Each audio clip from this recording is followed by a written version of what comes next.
Hello বন্ধুরা, মাস্টারমশাই পাঠশালা YouTube চ্যানেলে আপনাদের স্বাগত।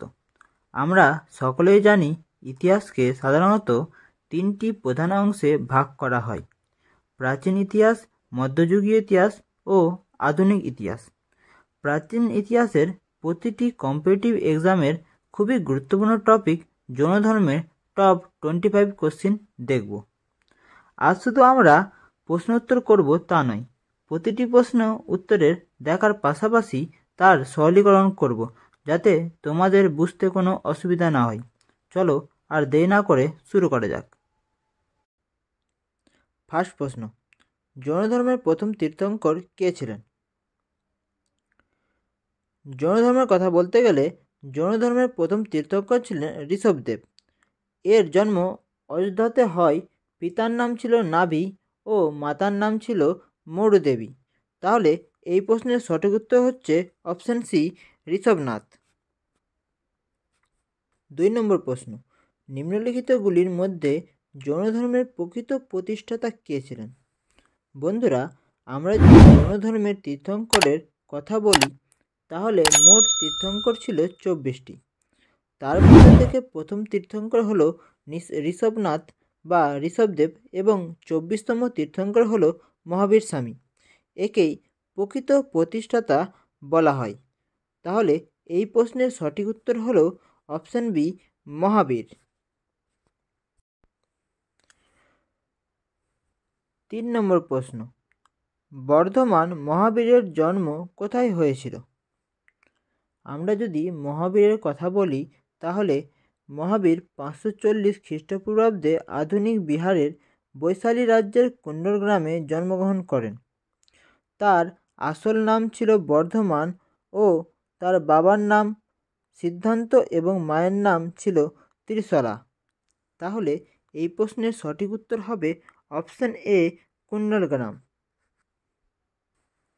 4 নম্বর প্রশ্ন, বর্ধমান মহাবীর কোন রাজবংশের অন্তর্ভুক্ত ছিলেন? এই প্রশ্নের সঠিক উত্তর হবে অপশন এ, জ্ঞাত্রিকা। 5 নম্বর প্রশ্ন, ভগবান মহাবীরের আসল নাম কি? মহাবীর ছিলেন জৈন ধর্মের 24তম তীর্থঙ্কর। মহাবীরের আসল নাম ছিল বর্ধমান এবং এর স্ত্রীর নাম ছিল যশোদা ও কন্যার নাম ছিল প্রিয়দর্শনা।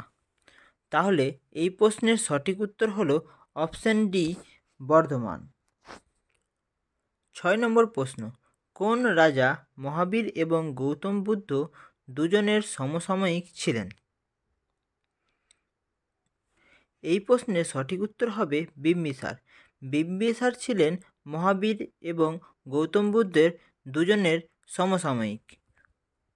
উত্তর হবে অপশন এ, বিম্বিসার। 7 নম্বর প্রশ্ন, জৈন সাহিত্যকে ড্যাশ নামে ডাকা হয়? জৈন সাহিত্যকে জৈন আগম নামে ডাকা হয়। জৈন ধর্মের পবিত্র গ্রন্থগুলির সমষ্টি জৈন আগম। তাহলে এই প্রশ্নের সঠিক উত্তর হলো অপশন বি, আগম। পরবর্তী প্রশ্ন, মহাবীর স্বামীর প্রথম শিষ্য কে ছিলেন? জামেলি ছিলেন মহাবীরের প্রথম শিষ্য, যিনি মহাবীরের কন্যা প্রিয়দর্শিনীর স্বামী ছিলেন, অর্থাৎ জামেলি ছিলেন মহাবীরের জামাই। তাহলে এই প্রশ্নের সঠিক উত্তর হবে অপশন বি, জামালি। 9 নম্বর প্রশ্ন, জৈন ধর্মে ত্রিরত্নগুলি কী ছিল? জৈন ধর্মে ত্রিরত্নগুলি হল সৎ জ্ঞান, সৎ আচরণ, সৎ বিশ্বাস। অর্থাৎ এই প্রশ্নের সঠিক উত্তর হবে অপশন ডি, অপরের সবগুলি। 10 নম্বর প্রশ্ন, কোন বিষয়ের ওপর মতান্তরের জন্য জৈন ধর্মের দিগম্বর ও শ্বেতম্বরের মধ্যে পার্থক্য রয়েছে? এই প্রশ্নের সঠিক উত্তর অপশন বি, পোশাক পরা। পরবর্তী প্রশ্ন, ভগবান মহাবীর কোথায় মোক্ষ লাভ করেন? জৈন ধর্মের প্রবর্তক মহাবীর মুক্তির স্থান ছিল পাওয়াপুরী। মহাবীর 12.5 বছর পর 43 বছর বয়সে ঋজুপালিকা নদীর তীরে জ্ঞান লাভ করেছিলেন। তাহলে এই প্রশ্নের সঠিক উত্তর হবে অপশন বি, পাওয়াপুরী। 12 নম্বর প্রশ্ন, জৈন ধর্মের ভক্তগণ বা সিদ্ধপুরুষগণদের কি বলা হতো? জৈন ধর্মের ভক্তগণ বা সিদ্ধপুরুষ গণদের তীর্থঙ্কর বলা হতো।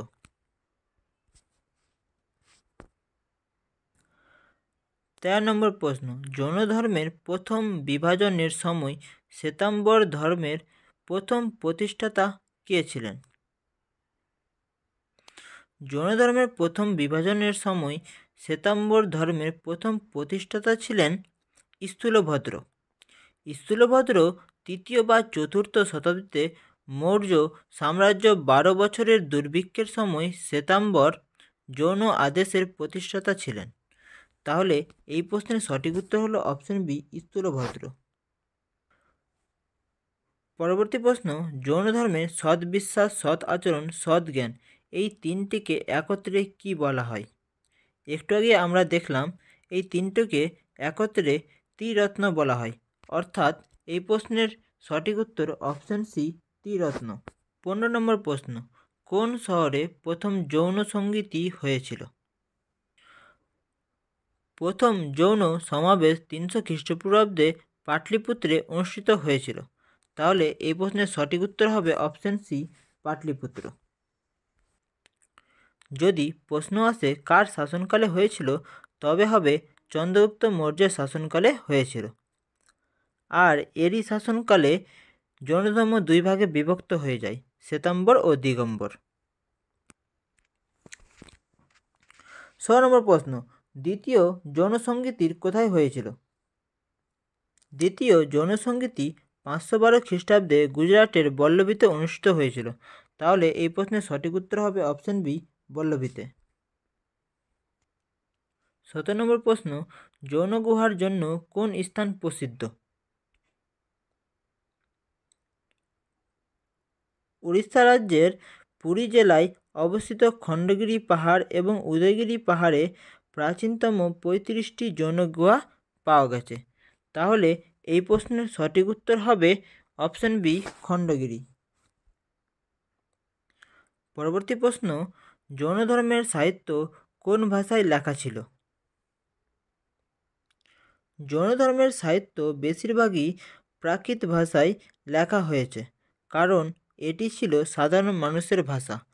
তাহলে এই প্রশ্নের সঠিক উত্তর হবে অপশন এ, প্রকৃত। 19 নম্বর প্রশ্ন, অনুব্রত শব্দ কোন ধর্মের সাথে যুক্ত? অনুব্রত শব্দটি জৈন ধর্মের সাথে যুক্ত। তাহলে এই প্রশ্নের সঠিক উত্তর হবে অপশন সি, জৈন ধর্ম। প্রশ্ন, কল্পসূত্রের রচয়িতা কে? জৈন ধর্মের গ্রন্থ কল্পসূত্র রচনা করেছিলেন ভদ্রবাহু।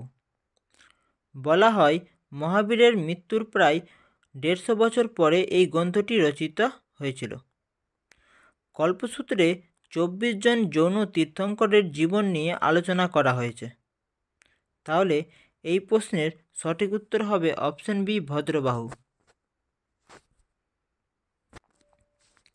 21 নম্বর প্রশ্ন, নিচের কোনটি যৌন মন্দির শহর হিসেবে পরিচিত? গুজরাটের জুনাগড় জেলায় গিরনার পর্বতে অবস্থিত যৌন মন্দিরগুলি যৌন মন্দিরের শহর হিসেবে পরিচিত।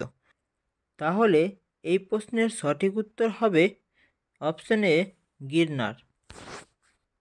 22 নম্বর প্রশ্ন, প্রাচীন ভারতের কোন বিখ্যাত শাসক তার জীবনের শেষ ভাগে যৌন ধর্মে ধর্মান্তরিত হয়েছিলেন? প্রাচীন ভারতের বিখ্যাত শাসক চন্দ্রগুপ্ত মৌর্য তার জীবনের শেষ ভাগে যৌন ধর্ম গ্রহণ করেছিলেন। তিনি তার 24 বছর শাসন করার পর যৌন ধর্ম গ্রহণ করেন। তাহলে এই প্রশ্নের সঠিক উত্তর হবে অপশন সি, চন্দ্রগুপ্ত মৌর্য।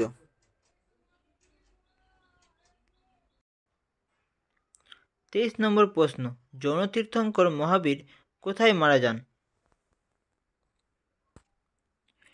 এই প্রশ্নের সঠিক উত্তর হবে অপশন বি, পাওয়াপুরী। পরবর্তী প্রশ্ন, মহাবীরের মৃত্যুর পর জৈন ধর্মের প্রধান কে ছিলেন? মহাবীরের মৃত্যুর পর জৈন ধর্মের প্রধান ছিলেন সুধারামান। তাহলে এই প্রশ্নের সঠিক উত্তর হবে অপশন বি, সুধারামান। 25 নম্বর প্রশ্ন এবং শেষ প্রশ্ন, কার শাসনকালে ভারতে জৈন ধর্মের প্রসার ঘটেছিল? প্রাচীন ভারতের চন্দ্রগুপ্ত মৌর্যের শাসনকালে জৈন ধর্মের প্রসার ঘটেছিল। তাহলে এই প্রশ্নের সঠিক উত্তর হবে অপশন বি, চন্দ্রগুপ্ত মৌর্য। যদি তোমাদের ভিডিওটি ভালো লেগে থাকে প্লিজ লাইক করুন, বন্ধুদের সাথে শেয়ার করুন, আর মোস্ট ইম্পর্টেন্ট চ্যানেলটি সাবস্ক্রাইব করুন। এমন গুরুত্বপূর্ণ অন্যান্য টপিকের ওপর ভিডিও চাইলে ও তোমাদের ভিডিওটি কেমন লাগলো তা অবশ্যই কমেন্টে জানান। ধন্যবাদ।